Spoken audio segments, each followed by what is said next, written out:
mtu kama anataka kuongeza mke wa pili, sio bank statement.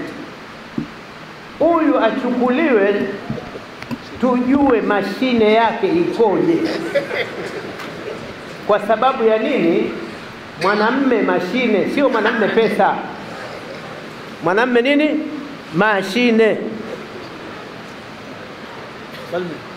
Mwanamme mashine. Unaweza kuwa na mabilioni humo katika bank statement yako, lakini kama mashine huku ukibamia,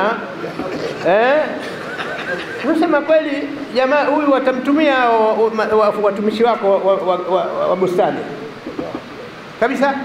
Ikiwa yule mfanyakazi wako wa bustani yako nyumbani kwako ana mashine na mwenyewe kagundua pale kile mtoto anayo mashine, atachukua huyo na hela zako zitakwenda kwa yule.